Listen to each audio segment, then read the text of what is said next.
Magandang araw, magandang hapon at magandang gabi sa ating mga kababayan sa iba't ibang panig ng mundong ito. Muli po, Coach Oli magbabalik, ang inyong lingkod, ang inyong kasama, ang inyong mga kaibigan at ang inyong kakampi bilang isang sundalong tagapagtanggol ng mga taong bayan at ng mga Duterte. Muli po, Coach Oli News PH. Huwag pong kakalimutan tayo po ay humihingi ng konting lambing. Doon sa mga hindi ko pa po subscriber, mag-subscribe po kayo, Coach Oli News PH. At i-like nyo po itong video na ito nang sa ganon ay mas ikakalat ito ni YouTube. So, huwag pong kakalimutan, simple lang, subscribe and like nyo po. Okay? Ito po ang magiging topic natin ngayon. Si BBM na ang susunod na magre-resign. Ayan. Nako, alam ko maraming nag-aantay sa inyo dyan. Pangalawa, impeachment hindi itutuloy ng mga senador. Okay? So, kapit lang po, no? Yan ang, at yan ang mga ating i-discuss ngayong araw na ito. At baka sakaling meron pang mga iba, no? Dahil meron tayong inaantay na pasabog. Subukan nating i-discuss ngayon kung pupwede pa, no? Pero meron tayong hawak na ebidensya na talagang magpapalubog sa isang tao or isang politiko na dahil sa sobrang pang-aabuso at sobrang pagyurak sa taong bayan at pang-aabuso sa kanyang kapangyarihan. Na tila di umano ay kala mo napakalinis, pero ang dumi ng ginagawa ngayon mismo, sobrang dumi, no? So hawak na po natin ng testigo, hawak na po natin ng ebidensya. Ilalabas po 'yan ng posibleng ilabas ng isang senador. Malay natin si Vice President mismo maglabas, no? Hindi po natin alam kung sino sa kanila ang maglalabas, but definitely dito makikita ninyo ang konektang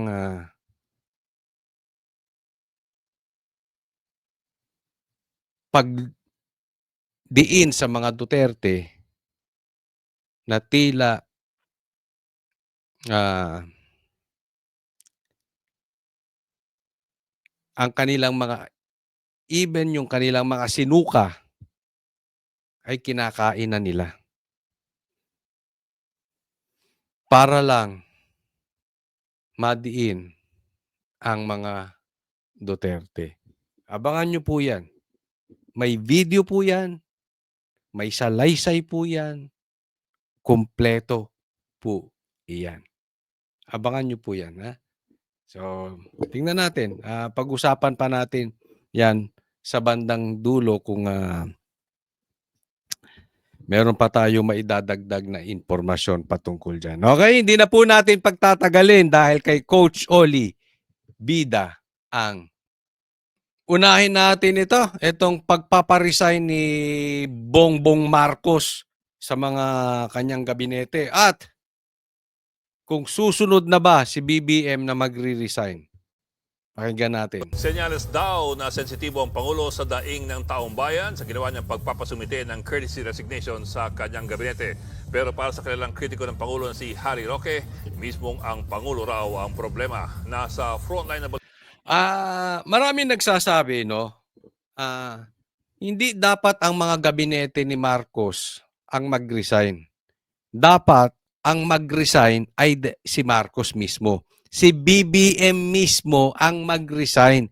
Dahil hindi naman, problema yung gabinete kung maayos ang presidente. Pero ang talagang problema natin ay ang presidente. Ako po isang-ayon do'n. Dapat talaga si Marcos ang mag-resign dahil siya ang problema. Pero alam naman natin lahat yan. Hindi magre-resign yan si Marcos. Makapal ang mukha niyan. So kahit alam niyang bulilyaso na siya, alam niyang palpak na ang nagagawa niya sa gobyerno, alam niyang wala na siyang maayos na proyekto, lahat na lang ng nakakahiyang galawan ay ginalaw na niya, hindi pa rin niya magre-resign. Doon lang tayo po. Wag po tayo maglokohan. Hindi yan magre-resign. Realistic lang po tayo. Okay? Hindi ko sinasabi na ayaw ko siya mag-resign. Gustong-gusto ko siyang mag-resign. Pero sa katotohanan, hindi yan magre-resign. Kaya nga po ang sabi ko, okay na rin na ipagpa-resign niya itong mga gabinete niya. Kasi marami talaga. Bagamat hindi po lahat ng gabinete ni Marcos ay palpak, karamihan po palpak. So okay na rin. At least may babantayan tayo. Sino-sino ba yung ipapalit niya? At ito bang mga pinagtatagal niya parang drama lang? Ito ba ay parang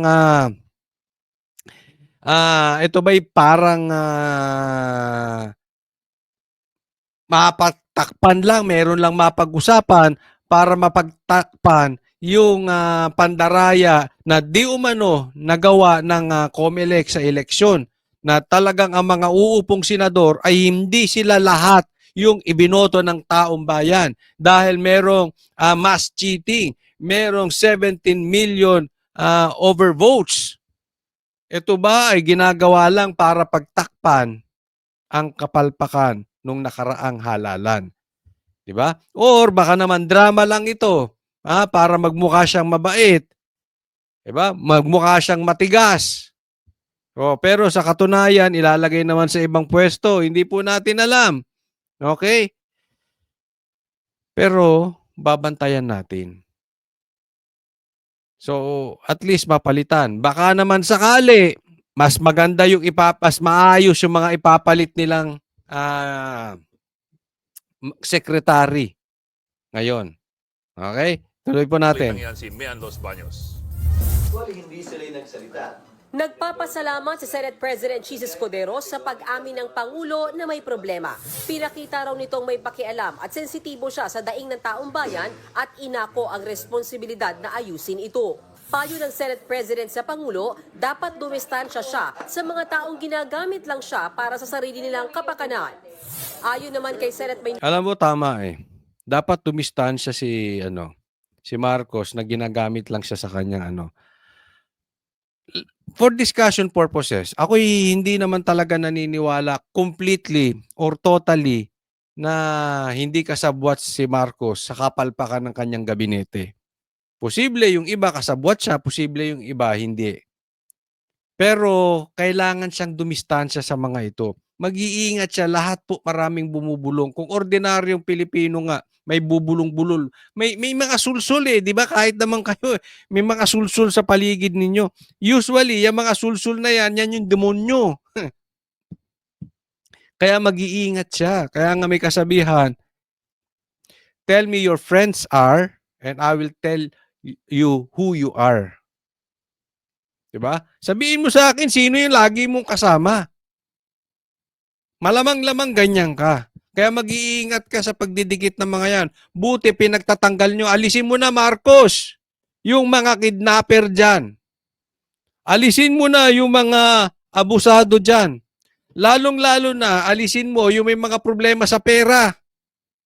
Yung may mga problema dyan sa pogo. May mga problema dyan sa sugal. Higit sa lahat, yung may mga problema dyan sa droga. Pagtatanggalin mo yan. Kasi salot sa bansa yan Maglalayo ka dyan, Marcos. Nako. Ayon naman kay Senate Minority Leader Coco Pimentel, Nakso, may extra ka pa, Coco Pimentel, Kaya nagmamadali ito eh. Oh, mawawala na siya sa Senado. Naalala nyo, ito si Pimentel ang nagmamadali para ma-impeach si BP Sara kasi hindi na siya makakaepal eh. Oh, wala na siya, talo pa. Ayun ang huli kong balita rito, natalo pa ngayong election, pambira. Oh. Mas mainam na kumuha ang Pangulo ng mga gabineteng may idealism at yung mga walang planong tumakbo sa 2028 election. No, dapat ganon. I agree naman doon sa part na yon. Yung kukunin mong gabinete, yung walang pangarap tumakbo sa 2028. Alam mo kasi baka mamaya mangungurakot lang yan dahil kailangan niya ng pera for election o baka mamaya puro papogi lang yan, puro press release lang yan. 'Di ba? Puro panglabas ang inaayos niyan. Bakit? Kasi tatakbo sa 2028. Yung talaga maninilbihan at eksperto kung saan mo siya ilalagay. Halimbawa, maglalagay ka ng Secretary of Justice. Yung tao mismo wala sa hustisya. Anong expertise niyan? 'Di ba? Halimbawa lang po 'yun. Maglalagay ka ng Secretary of Agriculture. Wala namang alam. Kurakot pa, smuggler pa. Ano mangyayari? 'Di ba? Wala po tayong pinapatamaan. 'Yun lang pong ay halimbawa na dapat kung anong klaseng sekretary ang iyong kukuhanin. Para sigurado raw na mas matututukan nila ang trabaho. Si Senator Win Gatchalian umaasang magsisilbing paalala ang rigudon sa gabinete para pagbutihin nila ang kanilang trabaho. Iginiit din ni Senator G.V. Ejercito na hindi dapat magpakakampante o magkuya-kuyakoy ang mga opisyal ng Pangulo. Para sa Makati Business Club, kontento raw sila sa performance ng kasalukuyang hanay ng gabinete ni Pangulong Bongbong Marcos. Ay, nako yung Makati Business Club, sumipsip pa sa mga gabinete. Okay naman daw sila para sa kanila, ha? So, kayo, Makati Business Club, tinatawag nyo bang sinungaling? Sinungaling yung presidente natin? Kasi sinasabi nyo, okay naman yung mga gabinete, yung mga sekretary, okay naman. Kaya nga niya tatanggalin dahil palpak hindi nasayahan ng tao sa performance nila. O kaya tinatanggal tapos sasabihin nyo ayos naman. So ibig nyong sabihin sinungaling si Marcos? Ay, hindi maganda yan.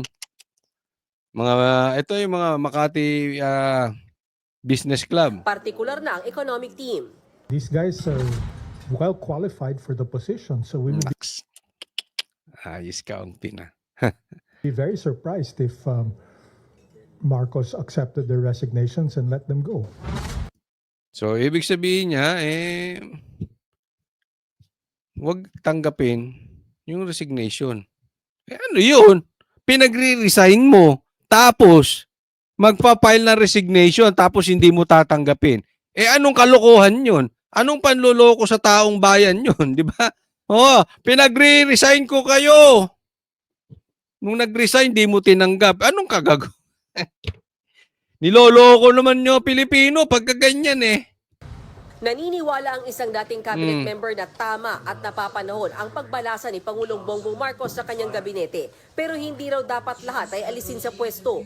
In fairness naman to the cabinet, marami namang ring magagaling dyan Sa tingin ko, si Vince Dizon, tulad ni Vince Dizon, very active siya. He communicates what he's doing to the... Alam nyo, may punto naman to, tao na to, no? Hindi naman lahat ng gabinete ni Marcos siguro palpak. Pero almost all. meron din naman diyang matino, no? Kaya lang, mas marami yung hindi. So, sabi niya siguro tanggalin, which I agree, no? Kasi ipag-resign niya. Kaysa naman magtitira siya dyan ng 2, 3, mapupolitika lang yan Anong sasabihin ng sekretaryong palpak na nagmamalaki? Halimbawa lang ha. Secretary of Justice. Si Boying. Halimbawa lang ha. Ba't nagtira dyan? Pinag-resign mo, tapos dyan tinira mo. So ano ibig mo sabihin sa amin? Mas magaling siya? Palpak kami? Mas pinapaboran mo yan? Oo, di ba? Pupolitikahin na yan. So okay na yung mag-resign. Lahat. Importante, nagawa nyo na, nabigyan na kayo ng chance. At kung kayo naman ay talagang nag-perform ng maayos, may mga iba pa namang susunod na pagkakataon na kayo'y makakapagsilbi sa taong bayan. Yan naman kasing position, yung executive position na yan, dapat yan ay pagsisilbi sa taong bayan at hindi yung sarili ninyong agenda. So marami pa kayong pagkakataon para makatulong. Unless, hindi yun ang inyong habol. Kung kurakot ka, siyempre, gusto mo laging nakaposisyon. The more kurakot, the more position, the longer, the more kurakot. O, di ba? Oo. Pero kung ang habol mo pagtulong, nakatulong ka na ng 3 taon. At kung gusto mo pang tumulong, may parami pang pagkakataon para ikaw ay makatulong muli. Public, very, very many qualified people. Si Secretary Recto, si Secretary Henry Aguda ng DICT. Tingin naman ni Attorney Harry Roque, hindi ang mga gabinete ang problema. Marcos Jr., tama ka. Talagang sobrang politika, nabuwisit ang taong bayan, pero nabuwisit ang taong bayan sa iyo. Walang mangyayari miski pa-resignin mo silang lahat dahil ikaw ang problema. Tama naman. Tama ako, again, yun yung sinasabi ko. Tama naman si Atty. Roque. Ang problema talaga si Marcos. Pero hindi niya gagawin mag-resign. Kaya lang, pag si Marcos ay hindi talaga nag-ayos, kahit lagyan mo yan ng mga gabineteng magagaling, pag palpak ang ulo, palpak talaga yan. Pero malay mo, maglagay siya dyan ng kabinete na itituwid siya. Marcos! Magpa-drug test ka na. Baka malay mo, merong mga matitinong secretary dyan na hindi uto-uto, na may lakas ng loob magsalita sa katunayan, sa katotohanan, at sa katapangan. Di ba? Malay natin, di ba? May ganun. So at least, we have a chance na kung palitan man yan, baka naman yung susunod, mag-ayos. Dahil ang dami talagang palpak na gabinete ngayon. Problema. Ayon naman sa political analyst na si Edmond Tayaw, may mas malalim pang dahilan sa balasang ito. Alam mo, medyo matalinhaga yung move na yan. Ano? I mean, whether it's knee-jerk or what have you, being a president and you're talking of the whole government for that matter, no? Nagbabalita Yun ang tanong doon. Ano ang totoong motibo ni Marcos bakit pinagre-resign niya itong mga secretaries na to? Yan, ilagay niyo po sa comment section na sa tingin ninyo, overhaul to kumbaga at sa kotse. Buong gabinete pinag-resign. Anong drama to? Di ba? Kung sincere siya, okay. Pero kung paik-ik lang to, kung drama lang to, ano sa tingin ninyo ang talagang dahilan ni Marcos bakit niya pinag-resign? Yan, lagay niyo po sa comment section. Ayan, diretso po tayo sa next topic. Na-discuss po natin patungkol dito sa yung mga pinagre-resign ni BBM, di ba? Na gabinete.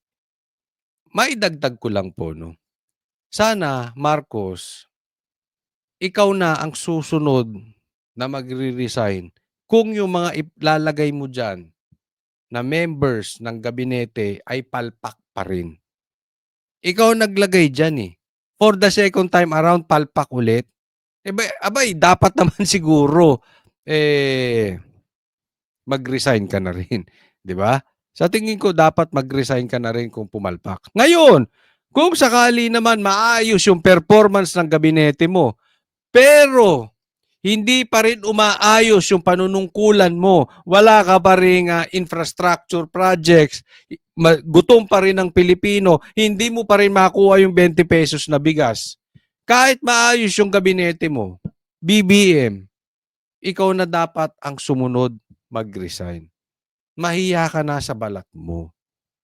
Nabigyan ka na ng chance. Twice. Palpak ka. Huwag mong ubusin ang pera ng taong bayan. Sayang ang pinapasahod sa'yo. Kung hindi ka pa rin magbibitaw sa posisyon mo, sa kabila ng sobrang palpak na nangyayari sa gobyerno. Tuloy po tayo. Impeachment, hindi itutuloy ng mga senador. O yan, pag-usapan natin. Formal lang inabisuhan ng Senado ang Kamara na nakahanda ito sa June 2 para sa paggulong ng impeachment trial ni Vice President Sara Duterte. May report si Tina Panganiban Perez. Sa June 2, alas 4 ng hapon, asahang handa ang Senado na tanggapin ng prosecutors ng Kamara para sa paggulong ng impeachment laban kay Vice President Sara Duterte. Ayan, ito, June 2 daw, handa ang senador para tanggapin ang paggulong ng impeachment ni BP Sara. Pero bago natin i-discuss yan, maputol muna natin. Kasi may mga nagsasabi, ito yung nabanggit na contradiction sa batas. Sabi nung isang batas, ito yung nasa impeachment law, impeachment rules, at doon sa Senate rules, mag-contradicting eh. Yung isa sinasabi na dapat pagka nagkaroon katulad ng isang activities or isang panukalang batas or isang katulad ng impeachment, dapat ituloy yan. Tapusin yan. Kasi may problema tayo. Tatawid tayo from the 19th Congress to the 20th Congress. Iba na po yung set ng mga congressman at iba na rin yung set ng Senado. So may nagsasabi dapat ituloy yan ng 19th Congress going to the 20th Congress. May nagsasabi naman hindi po pwede. Kasi tapos na yung 19th Congress. Naisampa yan sa 19th Congress. At kung hindi yan natapos ng 19th Congress, dapat yan ulit. From the beginning, scratch ulit. Ibig sabihin, dapat magpasa ang Kongreso ng panibagong hain ng impeachment. Naintindihan nyo na. So meron dalawa yan. Yung ay sinasabi na dapat tapusin yung impeachment ni BP Sara, iba sabi, hindi, back to zero tayo. Kasi 20th Congress na eh. Natapos na yung 19th Congress. Ganun po kasimple yan. Ngayon, ihahain po yan sa korte at korte di umano ang dapat magdesisyon sa agarang panahon. Pero meron din nagsasabi, kung hindi sumagot ang korte, sino ang dapat magdesisyon niyan? Ang sabi nga ni Tito Soto, Senator Soto, ay ang dapat magdesisyon niyan ay ang 20th Congress. So sa tingin ko, kung ang magdidesisyon niyan ay 20th Congress, baka hindi matuloy ang impeachment. Alam nyo kung bakit? May numero po. May numero ang mga kaalyado ni BP Sara. Una, ilan lang para ma-impeach si BP Sara? Yung talagang matanggal siya at hindi na siya makatakbo ulit. Ilan ang kailangan? 9 na boto lang. Ipapakita ko sa inyo kung sino-sino yan. 'Di ba? 9 na boto.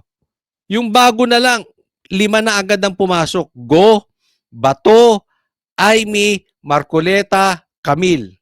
Yang 5 yan, siguradong hindi pipirma yan ng impeachment ni BP Sara. Dagdagan mo pa. Siguradong sigurado Robin Padilla, pang-6. Mark Villar, sigurado yan. Ay kapatid ni Camille yan eh.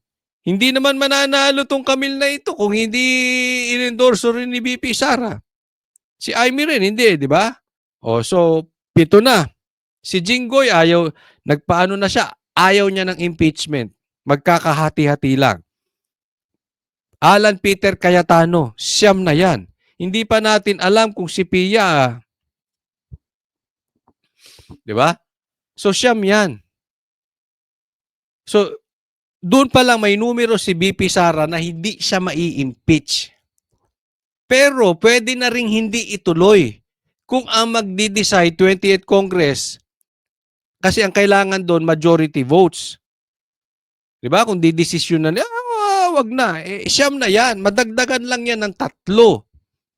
'Di ba? Pagdesisyonan, wag na natin ituloy 'yan. Back to zero. Oh, hindi natin alam kung meron pa rin silang numero kasi pag back to zero, manggagaling ulit ang pagsampa ng impeachment sa mga congressman. Di natin alam kung merong silang numero doon. But possibly, baka matakot na rin yung mga yan eh. Dahil syempre, going to 2028 election. Diba? At ako naniniwala, alam ng mga senador, hindi mai-impeach si BP Sara. Hindi po. Meron silang numero. Meron na nga silang siyam as early as now. Hindi pa nagsisimula. So, kung ayaw mong madamay, kung ikaw ay neutral, except yung mga katulad ni Hontiveros, yung mga talagang hardcore, na talaga namang parang ipinanganak sa bundo, para ang trabaho sa buhay ay kontrahin lang ang Duterte. Yung ganon. Pero kung ikaw ay neutral, hindi ka napapanig doon para i-impeach si BP Sara. Kasi masisira ang iyong political career. So definitely hindi lang siyam to. Madadagdagan at madadagdagan. O kunwari ako nasa gitna. Ba't pa ako pipirma dyan? 'Di ba? Una, kalokohan yung impeachment. Kunwari nasa gitna, hindi ako maka-Duterte, hindi ako maka-NPA. Duterte lang, gitna lang. Ay, bakit pa ako pipirma? Magugulo lang yan. Tapos mag-i-election sa 2028. Nakita na natin ang lakas ng Duterte. Hindi na ako dyan. Ba't pa ako pupunta dyan? 'Di ba? Wag na, uy. Wag na, uy.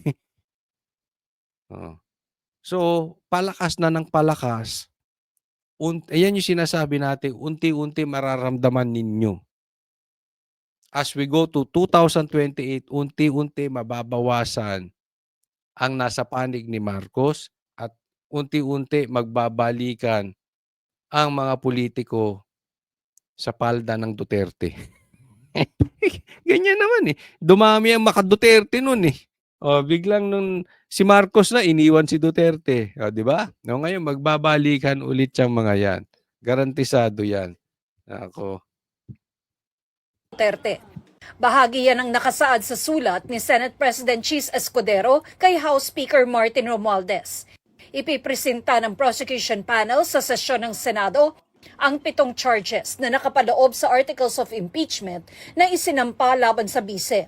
At kinabukasan o June 3, alas 9 ng umaga, magko-convene na ang Senado bilang impeachment court na maglilitis sa bise at tatayong Pero alam mo kung ako tatanungin? Ulitin ko, pabor ako sa impeachment. Kasi sigurado ako hindi may impeach si BP Sara. At lalabas ang baho ng gobyernong ito. Magsasalita si BP Sara. Tandaan ninyo, may numero tayo sa Senado. Kaya pag nagsalita si BP Sara, at syempre, impeachment trial to, kailangan niyang ipagtanggol yung sarili niya. So maglalabas siya ng ebidensya. Yun ang nakakatuwa dun. Sabog ang ebidensya laban sa gobyernong ito. Pasasabugin ni BP Sara yan. At lalo pong lalakas ang Duterte. Dahil ito, sa mga susunod na buwan, ito ang magiging balita sa buong Pilipinas. And you will see kung paano maipagtatanggol ni BP Sara ang sarili niya and paano niya ilulubog eto mga abusado na talagang pinagtutulungan lang ang mga Duterte. Naku, maganda ito. Even BP Sara sabi niya, I want bloodbath. Anong ibig sabihin? Hindi po siya papatayin ng tao, pero she is ready. She is looking forward for this battle to unfold. Alam niya. Bago pa lang magsimula, everybody knows she will win this one. Even yung enemies niya, alam that she will win this one. Even yung pulahan, even yung mga dilawang kumakain ng suka, they know VP Sara will win this one. Impeachment judges ang mga senador.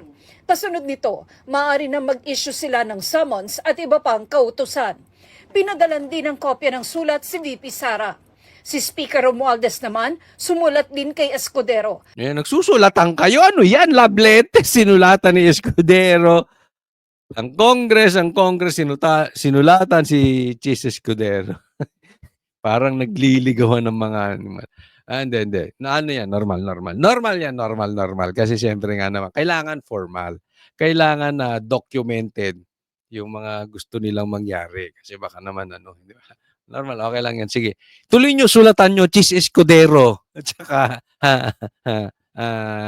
Martin Romualdez. Para ipaalam na natanggap nila ang liham. Ang House Impeachment Prosecution Panel balik na sa lingguhang pulong matapos ang eleksyon. We discussed the letter of the Senate President sent to the House of Representatives. They expect us to read the articles of impeachment. In fact, the Senate, I believe it was the Senate who sent. NPA ka ba? Ang layo naman ang tanong mo. Hindi, nagtatanong lang. Hindi ko sinasabi siya. Kasi ang dami po ngayon na sinasabi nila na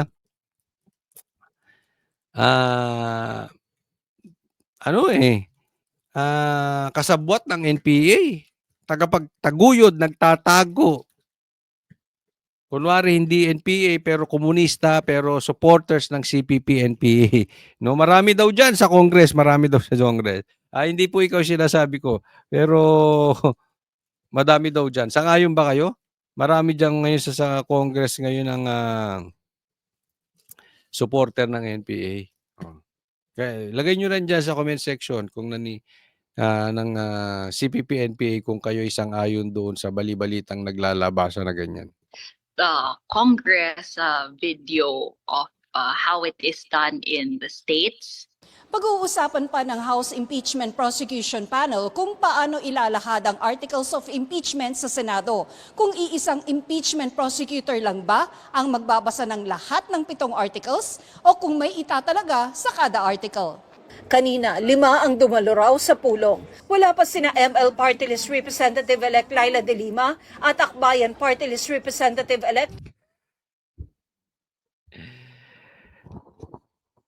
Ito sila De Lima, no? Kasi itong Akbayan.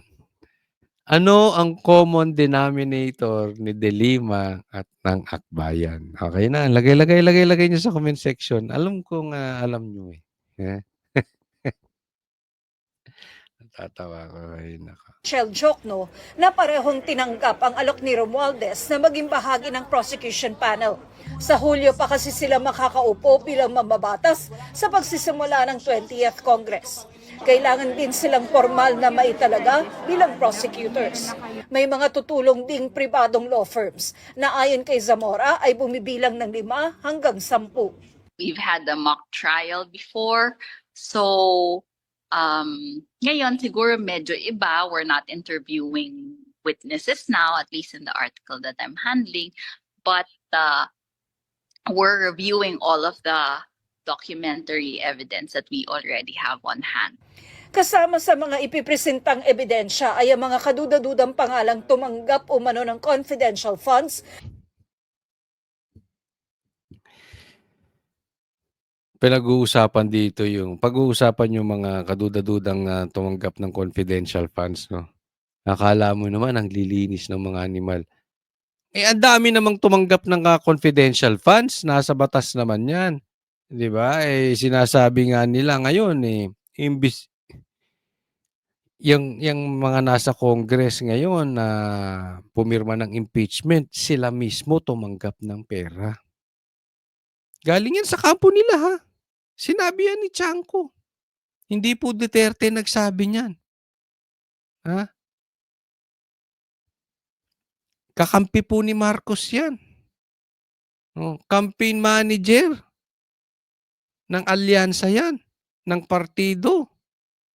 Ng alyansang partido ni Marcos ang nagsabi. Para ma-release yung budget para sa proyekto, kailangan pumirma. Sa kanila galing yan. Diba? Bagamat proyekto yun, pero yun ay na mistulang suhol. Huwag nga tayong maglokohan. So, parang ang lilinis ninyo. Punahin ninyo yung napakaliit na pera na confidential funds ni BP Sara, pero hindi nyo kayang punahin yung confidential funds na napakalaki ni Marcos. Hindi nyo kayang punahin yung mga sarili ninyo o yung mga kasamahan nyo dyan sa Congress na tumanggap ng pera para pumirma sa impeachment. Napaka-ipokrito ninyo. Akala nyo, ang lilinis ninyo, pero kayo mismo kurakot. Tapos, lilitisin nyo. Tapos, yung mga katulad ni Dilima, tahimik. Patungkol dyan sa tumanggap ng pera doon sa mga pumirma. Diba? Yung mga katulad nila Hontiveros, tahimik patungkol dyan. Kayo ang sinasabi ninyo, kayo ang Hontiveros, kayo ang oposisyon. Pero tikom ang mga bibig ninyo patungkol dyan sa sinasabi ni Chanco na nag-release. Nagpa-release ng pera, ng pondo sa proyekto, kapalit ng pirma. Anong kaipokrituhan yan? Mula sa Office of the Vice President at DepEd, sinisika pa namin makuha ang panig ng Vice Presidente kaugnay sa sulat ni Escudero at tungkol sa paghahanda sa impeachment. Pero dati na niyang sinabing maghahanda na rin ang kanyang mga abogado para sa paglilitis. We are ready. Sabog to. Itong balita na ito, sabog to. And BP Sara, this is the time. Isama mo yung mga ebidensya dyan. Tutulungan ka namin. Paglabas mo dyan ng mga ebidensya, ibablog namin, ikakalat namin yung katotohanan para yung anomalyang nangyayari sa gobyernong ito, hindi nila mapagtakpan. Lumabas ang katotohanan. BP Sara, may mga kampo, may hawak ng ebidensya. At alam ko, alam mo yan. Kung hindi mo pa alam, alam kong makakarating sa'yo yan. Yan yung sinasabi natin. And hopefully, ito yung sinasabi ko. Hopefully, si BP Sara mismo ang maglabas ng ebidensya na sinasabi natin, hawak na. Nasa mabuting kamay na. Ang tanong na lang, sino ang maglalabas? We are really hoping si BP Sara maglalabas niyan. Abangan nyo po yan. Abangan po ninyo. Hanggang dyan na lang po muna tayo. Huwag pong kakalimutan subscribe po kayo sa channel ko, Coach Oli News PH. Paki-like po itong video na ito. Maraming salamat po para sa Diyos at Pilipinas nating mahal. God bless everyone. Coach Oli po.